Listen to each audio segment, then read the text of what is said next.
உங்க வாழ்க்கையிலேயே நீங்க மேக்ஸிமம் இப்பதான் முதல் தடவையா பார்க்கற கேள்விப்படுற சில வினோதமான விஷயங்களை பத்தி தான் இன்னைக்கு நம்ம தமிழ் அல்டிமேட் சேனல்ல பார்க்க போறோம். வழக்கம் போல இன்னைக்கான வீடியோவும் இன்ட்ரெஸ்டிங்கான ஒன்னாவே தான் இருக்கும். சோ வீடியோவை கடைசி வரைக்கும் பார்த்து முடிச்சதும் கண்டிப்பா ஒரு லைக் கொடுங்க. அதோட இந்த சேனலை இப்பதான் நீங்க முதல் தடவை பார்க்கறதா இருந்தா கீழே இருக்கிற அந்த சப்ஸ்கிரைப் பட்டனை கிளிக் பண்ணி பெல் நோட்டிபிகேஷனையும் எனேபிள் பண்ணி வச்சுக்கோங்க. அப்பதான் நம்ம சேனல் அப்டேட் ஆகிற ஒவ்வொரு விஷயமும் உங்களுக்கு உடனடியா தெரிய வரும். வாங்க இப்ப டாபிக் உள்ள போகலாம். இந்த பூமியில வாழற 3.5 இருந்து 6.1% வரைக்குமான மனிதர்களுக்கு சிலந்திகளால பயம் உண்டாகிற அராக்னோபோபியா இருக்கு. இதுக்காக எல்லா சிலந்திகளையுமே கொடூரமானதுன்னு சொல்லிட முடியாது. இதயம் இருக்கிற சிலந்திகளும் இருக்கு. இப்போ நீங்க பாக்குற இந்த வகை சிலந்திக்கு பேரு ஸ்பிங் ஆர் பீவர் ஸ்பைடர். கோஸ்டாரிக்கா பகுதியில் வாழற இந்த வகை சிலந்திகளோட முதுகு பகுதி ஏதோ நடுவுல விரிசல் விட்ட மாதிரி தெரிஞ்சாலும் நல்லா உத்து பாத்தீங்கன்னா அதுல ஒரு மூவ்மெண்ட் இருக்கிறது தெரியும். ஏன்னா இந்த சிலந்தியோட இதயமே அங்கதான் இருக்கு. இந்த சிலந்தியோட இதயம் உடம்போட சர்ஃபேஸ்ல முன் முதுகெலும்பு ஒட்டி இருக்கிறதுனால அந்த இதயம் சுருங்கி விரியறது வெளியில இருக்கக்கூடிய நமக்கு நல்லாவே தெரியும். பெரிகார்டியல் சைனஸ் அப்படிங்கிற இந்த அமைப்பு தான் இதயம் சுருங்கி விரியறது மூலமா ரத்தத்தை முன்னும் பின்னும் நகர்த்தி கொண்டு போகவும் செய்யுது.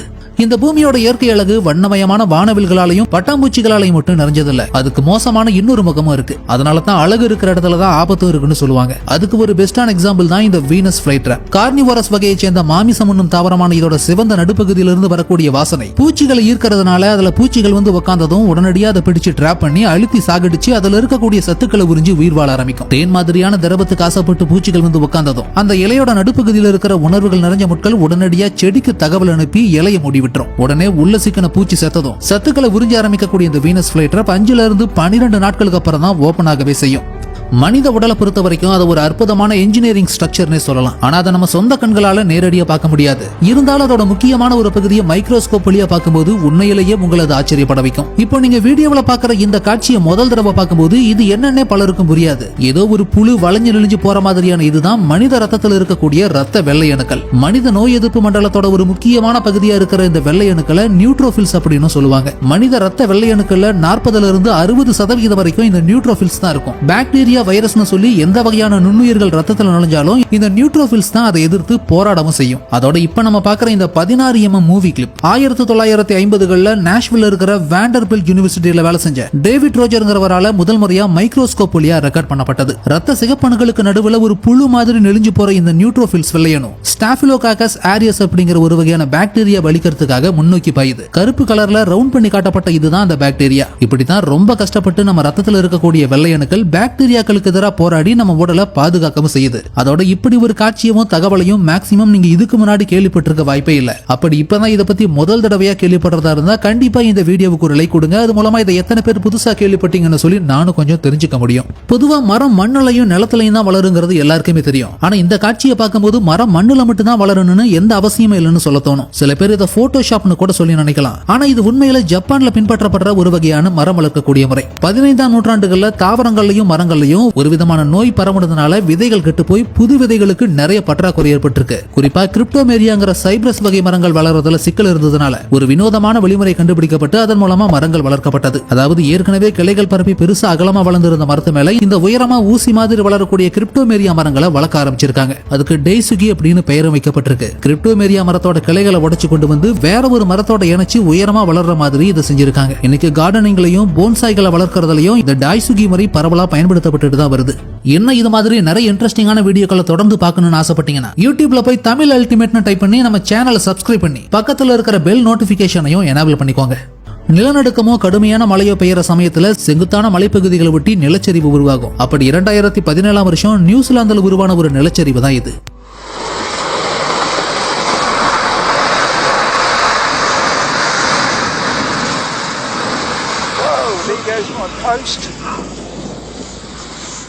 கப்பல் பயணம், விமான பயணம், கார் பயணம் மாதிரி ஆறுகள்லையும் ஏரிகள்லையும் படகுல பயணம் பண்றதும் கண்டிப்பா ஒரு அருமையான அனுபவமா தான் இருக்கும். ஆனா படகுல பயணம் பண்ணும்போது படகு கடியில என்ன இருக்கு என்ன போகுதுங்கிறத அவ்வளவு ஈஸியா கண்டுபிடிக்க முடியாது. அதுக்காகவே ஃப்ரெஷ் வாட்டர் ரிவர்ல படகு ஓட்டும் போது ஒரு வித்தியாசமான அனுபவத்தை கொடுக்க டிரான்ஸ்பரண்டான இந்த போட்டை சீ த்ரூ கேனோய் அப்படிங்கிற ஒரு கம்பெனி வடிவமைச்சிருக்காங்க. இதுல சவாரி பண்ணும்போது தண்ணி கடியில எந்த ஒரு உயிரினம் நீந்தனாலும் அதை ஈஸியா ரொம்ப தெளிவா பார்க்க முடியும். குறிப்பா 2017ஆம் வருஷம் எடுக்கப்பட்ட இந்த வீடியோ ஃபுட்டேஜ் புளோரிடாவில் ஒரு குறிப்பிட்ட சீசன்ல கடல் பசுக்கள் கூட்டமா ஒண்ணு கூடுற சமயத்துல எடுக்கப்பட்டிருக்கு. கண்ணுக்கே தெரியாத சின்ன உயிரினங்களை மைக்ரோஸ்கோப் வழியா பார்க்கும்போது அது உண்மையிலேயே வினோதமானதாகவும் வித்தியாசமானதாகவும் தான் இருக்கும். இப்போ நம்ம பார்க்குற இந்த புழுவுக்கு பேரு பிளாக் வான். மைக்ரோஸ்கோப் வழியா அதை பார்க்கும்போது ஏதோ சயின்ஸ் ஃபிக்ஷன் மூவில வரக்கூடிய ஏலியன் மாதிரியே தெரியக்கூடியது. உண்மையில ஃப்ரெஷ் வாட்டர் ஏரியாவில் மட்டுமே வாழக்கூடியது. போலரைஸ் பண்ணப்பட்ட மைக்ரோஸ்கோப் வெளிச்சத்துல பார்க்கும்போது டிஃபரெண்டான கலர்ஸ்ல அதோட நுண்ணிய உடல் பாகங்களும் உடல் உள்ளுறுப்புகளும் நமக்கு தெளிவா தெரிய வருது. மனிதர்களான நம்ம உடல் தோல் பகுதியை பொறுத்த வரைக்கும் ஒவ்வொரு முறையும் அது இறந்து போய் செல்கள் உதிர்ந்து ரீஜெனரேட் ஆகிட்டே இருக்கும். ஆனா அதை நம்மளால நேரடியா கண்களால பார்த்து உணர முடியாது. ஆனா சில உயிரினங்களுக்கு அது சாத்தியமாகும். பாம்பு சட்டை உரிக்கிறத இதுக்கு உதாரணமா சொல்லலாம். அது மட்டும் இல்ல, கோஸ்ட் கிரேஃபிஷ் அப்படிங்கிற இந்த வினோதமான பேய் நண்டுகளுக்கும் குறிப்பிட்ட நாளுக்கு அப்புறம் பாம்பு சட்டையை உரிக்கிற மாதிரி தன் உடல் பகுதியிலிருந்து முதிர்ந்து போன ஓடுகளை தனியா கலட்டி விட்டுட்டு புதுசா ரீஜெனரேட் ஆகிற ஒரு வேலை நடக்கும். இந்த வகையான கடல் நண்டுகள் மேற்கொண்டு வளரணும்னா இந்த எக்ஸோஸ்கெலட்டன் பகுதிகளை கலட்டி விட்டாதான் மேற்கொண்டு நீளமா வளரவே முடியும். முதிர்ந்த ஓட்டுக்குள்ளார இருக்கிற கால்சியத்தோட அளவு எப்ப குறையுதோ அதை கரெக்டா புரிஞ்சுக்கிட்டு தண்ணீரோட அழுத்தத்தை வச்சு ஓட்ட உடைச்சு உடனடியே வெளியேறும். உண்மையிலேயே அற்புதமான ஒண்ணுதான் இந்த எக்ஸோஸ்கெலட்டன் ரிமூவிங்.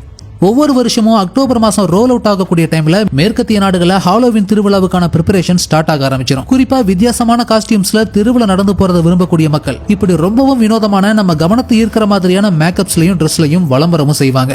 ஒருத்தருக்கு நன்றி சொல்லவும் குட் பை சொல்லவும் உலகத்தில் வாழற ஒவ்வொரு நாட்டு மக்களோட கல்ச்சர்ஸ்லயும் விதவிதமான முறைகள் பின்பற்றப்படும். அதுலயும் நியூசிலாந்து குட் பை சொல்லக்கூடிய விதங்கிறது உண்மையிலேயே வித்தியாசமான ஒன்னாதான் இருக்கும். 2016 வருஷம் நியூசிலாந்துல ஒரு ஸ்கூல்ல அவங்க ஃபேவரட்டான டீச்சர் ஒருத்தங்க ரிட்டையர் ஆகும்போது அவங்களுக்கு இந்த ஸ்டூடெண்ட்ஸ் எப்படி சென்ட் ஆஃப் கொடுத்திருக்காங்கன்னு பாருங்க.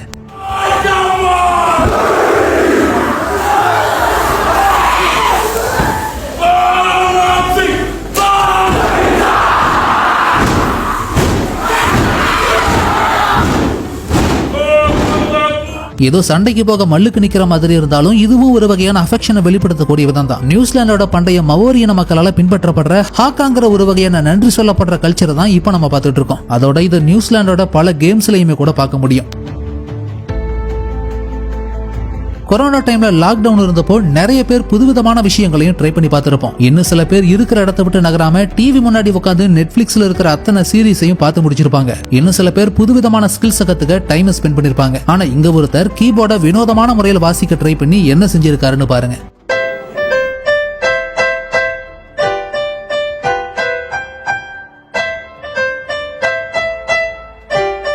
உலகம் முழுக்க இருக்கிற பெரும்பாலான கடற்கரைகள்ல இதுவரைக்கும் பார்க்காத, அடையாளமே கண்டுபிடிக்க முடியாத ஏராளமான கடல்வாழ் உயிரினங்கள் மர்மமான முறையில் இதுவரைக்கும் கரபுதுங்கிட்டு தான் இருக்கு. அதுல குறிப்பிடும்படியான ஒண்ணுதான் சீனாவோட கடற்கரை உணர்ல கரபுதுங்கி இருந்த கொடூரமான பற்களை கொண்டதா இருந்த இந்த மர்ம உயிரினம். இதோட மொத்த உடல் தோற்றத்தை பாக்குறப்போ ஒரு மீன் மாதிரியே இருந்தாலும் இதோட வாய்ப்பகுதிங்கிறது ஒரு ஓநாய்க்கு இருக்கிற மாதிரி கூர்மையான பற்களோட ரொம்பவே வினோதமானதா இருந்திருக்கு. இப்படி ஒரு கடல்வாழ் உயிரினத்தை இதுவரைக்கும் எந்த ஒரு கடல் ஆராய்ச்சியாளர்களும் சரி, அறிவியல் உலகமும் சரி அடையாளப்படுத்தவே இல்லை. சோ இது என்ன மாதிரியான கடல் உயிரினங்கிறதும் என்னைக்கு வரைக்கும் தெரிய வரல. மேபி மரபணு பிறழ்வினால உருவான ஒரு வினோதமான மீன் இனமா கூட இது இருக்கலாம். பாலைவனம்னு சொன்னா வெந்து போன மணல், வறண்ட நிலத்துல வளர்ற சில தாவரங்கள், அளவுக்கு அதிகமான வெப்பம், இதெல்லாம் தான் ஞாபகத்துக்கு வரும். ஆனா நீங்கெல்லாம் கேள்விப்படாத ஒரு விஷயமும் பாலைவனத்துல இருக்கு. அதுதான் இந்த கிராப் சர்க்கிள்ஸ். கிராப் சர்க்கிள்ஸ்னு சொன்னதும் ஏதோ ஏலியன் உருவாக்கினதா இருக்கும்னு சொல்லி நினைக்க வேணாம். மத்திய கிழக்குல ஆரம்பிச்சு அமெரிக்காவில் இருக்கக்கூடிய நெவாடா வரைக்கும் பல பாலைவன பகுதிகளில் மனிதனால உருவாக்கப்பட்ட கிராப் சர்க்கிள்ஸ் தான் இதெல்லாம். ஈவன் ஸ்பேஸ்ல இருந்து கூட இதை பார்க்க முடியும். பாலைவனத்திலையும் விவசாயத்தை சாத்தியப்படுத்த சென்டர் பைவோட் இரிகேஷன் அப்படிங்கிற ஒரு சொட்டு நீர் பாசனத்தை யூஸ் பண்ணி இப்படி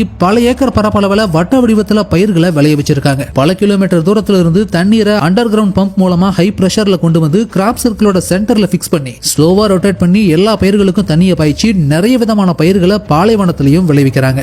இப்படி ஒரு கேட்டர்பில்லரை நீங்க இதுக்கு முன்னாடி பார்த்திருக்க வாய்ப்பே இல்ல. உருண்டையான 2 பெரிய கண்களும் கொடூரமான பற்களை கொண்ட வாய் மாதிரியான இந்த அமைப்பை பார்த்ததும் வினோதமான ஒன்னாவே இருந்தாலும் அது உண்மையிலேயே கண்கள் கிடையாது. எதிரிகளை பயமுறுத்தி கிட்ட வராம தடுக்கிறதுக்காக தான் தன்னோட முன்பகுதியை மட்டும் கொஞ்சம் பெருசாக்கி வச்சிருக்கும் இந்த கேட்டர்பில்லர்ஸ். உடல் மேல இயல்பாவே இருக்கிற இந்த வட்டமான மார்க்கிங் கண்கள் மாதிரியான ஒரு தோட்டத்தை ஏற்படுத்தி பாக்குறவங்களை மிரள வைக்கும். கேட்டர்பில்லர்ஸ் பொறுத்த வரைக்கும் எலிபென்ட் ஹாக் மாத், ஸ்பைஸ் புஷ், ஸ்வாலோ டெயில் அப்படின்னு நிறைய வகைகள் இருக்கு.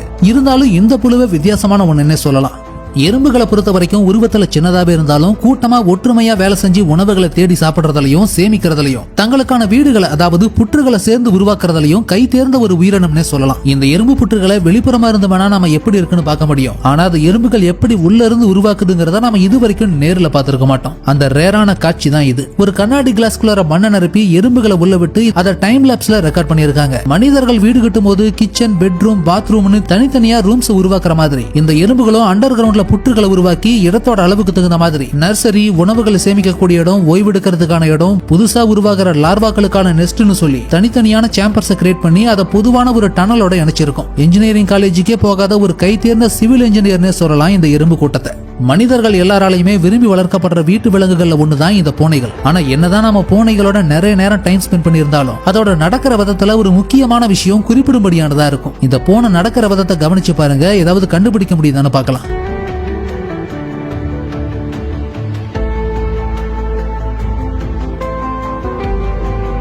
சிலர் கண்டுபிடிச்சிருக்கலாம், நிறைய பேரால கண்டுபிடிச்சிருக்க முடியாது. அது என்னன்னா, இந்த பூனையோட கால் பாதங்களை நல்லா உத்து கவனிச்சீங்கன்னா முன்னாடி காலோட ஃபுட் பிரிண்ட் எங்க ஃபார்ம் ஆச்சோ எக்ஸாக்டா அதே இடத்துல தான் அதோட பின்னங்கால்களோட பாதங்களும் அந்த இடத்துல கால்களை பதிக்கும். அதோட இது ரொட்டீனா நடந்துகிட்டே இருக்கும். இதுல பெருசா வித்தியாசமே இருக்காது. மேக்ஸிமம் அக்யூரேட்டா தான் இருக்கும். உங்க வீட்லயும் பூனை இருந்ததுன்னா ஏதாவது பாதம் பதிகிற மாதிரியான இடத்துல மெதுவா நடக்க விட்டு டெஸ்ட் பண்ணி பாருங்க.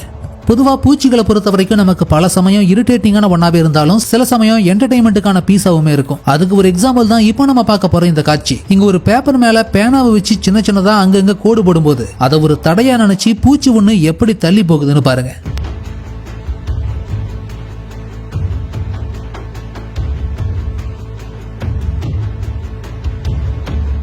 கடைசியில ஒரு சர்க்கிள் வரைஞ்சதும் உண்மையிலேயே நம்மளை எதுக்குள்ளாரையே போட்டு அடைச்சிட்டாங்கன்னு சொல்லி அந்த பூச்சி வெளியே போக முடியாம உள்ளாரையே சுத்த ஆரம்பிக்குது பாருங்க.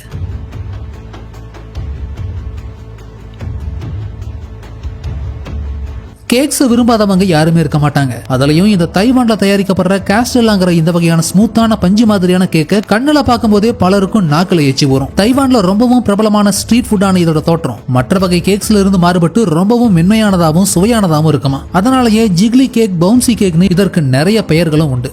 விண்வெளியிலிருந்து பூமியை பார்த்தா அது எப்படி இருக்குன்னு தெரிஞ்சுக்கிற ஆர்வம் எல்லாருக்கிட்டையுமே இருக்கும். ஆனா அதை பாக்குறதுக்கான அதிர்ஷ்டம் நம்ம எல்லாருக்குமே கிடைக்காது. மேஜர் டிம் பீக் மாதிரியான ஒரு சிலருக்கு மட்டும்தான் கிடைக்கும். யூரோப்பியன் ஸ்பேஸ் ஏஜென்சிக்காக விண்வெளிக்கு போன இவருக்கு அங்க இருக்கும்போது பூமியோட சர்ஃபேஸ் ஏரியாவை கேமராவில் படம் பிடிக்கக்கூடிய ஒரு சான்ஸ் கிடைச்சிருக்கு. அதோட டைம் லேப்ஸ் வடிவத்தை தான் இப்ப நம்ம பார்த்துட்டு இருக்கோம். நடுவுல மின்னி மின்னி மறையிற எல்லாமே பூமியில தரைப்பகுதியிலிருந்து நம்ம பார்க்கிற மின்னல்கள் தான். இந்த டைம் லேப்ஸ் கிளிப்பிங்ஸை நார்த் ஆப்பிரிக்காவில இருந்து ரஷ்யா வரைக்குமான டிஸ்டன்ஸ்ல 2016 வருஷம் ரெக்கார்ட் பண்ணியிருந்தாங்க. அதோட இந்த மின்னல்களை பொறுத்த வரைக்கும் இந்த பூமியில ஒவ்வொரு நொடிக்கும் தோராயமா 100 மின்னல்கள் வரைக்கும் உருவாகுது. ஒரு நாளைக்கு எடுத்துக்கிட்டா 8 மில்லியன் மின்னல்கள். இதுவே ஒரு வருஷத்துக்கு எடுத்துக்கிட்டா 3 பில்லியன் மின்னல்கள் இந்த பூமியில உருவாகுது.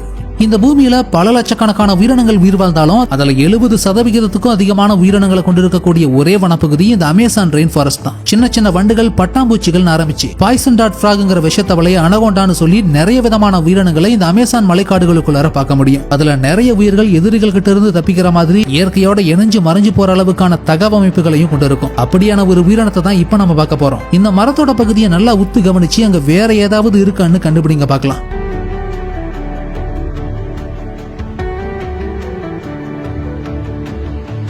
உண்மையில அந்த இடத்துல பள்ளி ஒண்ணு இருக்கு. அதை நிறைய பேரால கண்டுபிடிச்சிருக்கவே முடியாது. அந்த அளவுக்கு மரத்தோட மரமா மறைஞ்சு போற அளவுக்கு இருந்திருக்கு இந்த பள்ளி. இந்த வகை பள்ளிகளுக்கு அமேசான் பார் கனோல் அப்படின்னு பேரு. ஈக்வடார்ல இருக்கிற யசோனி நேஷனல் பார்க்ல டேவிட் வெய்லர் அப்படிங்கிற வைல்ட் லைஃப் போட்டோகிராஃபர் ஒருத்தரால தான் இது முதலா அடையாளம் கண்டுபிடிக்கப்பட்டது. மரத்து மேல இந்த பள்ளி உட்கார்ந்துட்டு இருக்கிறப்போ அதை அடையாளம் கண்டுபிடிக்கணும்னா அது மனசு வச்சா மட்டும்தான் முடியும். அதாவது இது என்னதான் மரத்தோட மரமா இருந்தாலும் அப்பப்போ அதோட ஆரஞ்சு நிற தாடை பகுதியை அப்பப்போ வெளியே நீட்டிக்கிட்டே தான் இருக்கும். அப்பதான் அந்த மரத்துல ஏதோ ஒரு உயிரினம் ஒட்டிட்டு இருக்குங்கிறதையே பாக்குறவங்களால கண்டுபிடிக்க முடியும். நம்ம கிட்ட ஒரு பெரிய மரக்கட்டையும் அறுக்கிற மிஷினும் கிடைச்சா என்ன பண்ணுவோம்? நார்மலா எல்லார் மாதிரியும் சின்ன சின்ன துண்டுகளை வெட்ட ஆரம்பிப்போம். ஆனா மேத்யூ கிராப் அப்படிங்கிற இந்த மனிதர் ஒரு முழு மரக்கட்டையை மெஷின் ரம்பத்தை வச்சு கொஞ்சம் கொஞ்சமா செதுக்கி ஒரு டிராகனோட உருவத்தை கிரியேட் பண்ணிருக்காரு. ஸ்கெட்சிங்ல ஆரம்பிச்சு மரத்தோட ஒவ்வொரு பகுதியவும் டீடைல்டிங்கா கட் பண்ணி இந்த அற்புதமான சிற்பத்தை செஞ்சு முடிச்சிருக்காங்க. நம்ம ஊர் பக்கம் புலிக்கும் பொறி வைப்பாங்க, எலிக்கும் பொறி வைப்பாங்க. ஆனா அமெரிக்காவுல காட்டு பண்ணியை பிடிக்கவும் பொறி வைக்கிறாங்க. இங்க என்ன நடக்குதுன்னு பாருங்க.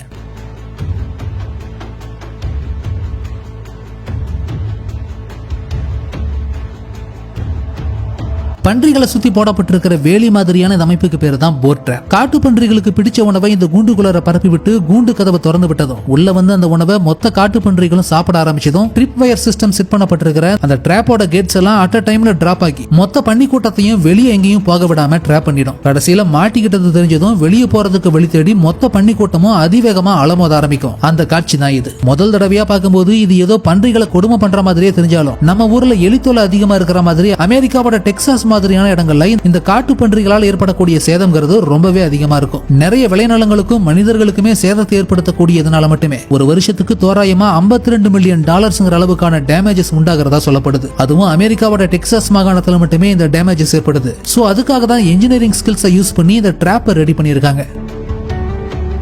ஃபைனலி இந்த வீடியோ உங்களுக்கு பிடிச்சிருந்ததுன்னா லைக் பண்ணுங்க, கமெண்ட் பண்ணுங்க, ஷேர் பண்ணுங்க. அதோட இந்த வீடியோ உங்களுக்கு இன்ட்ரெஸ்டிங்கான ஒன்னாவும் இன்ஃபர்மேட்டிவான ஒன்னாவும் இருந்ததுன்னு நினைச்சீங்கன்னா கண்டிப்பா நம்ம தமிழ் அல்டிமேட் சேனலை சப்ஸ்கிரைப் பண்ணுங்க.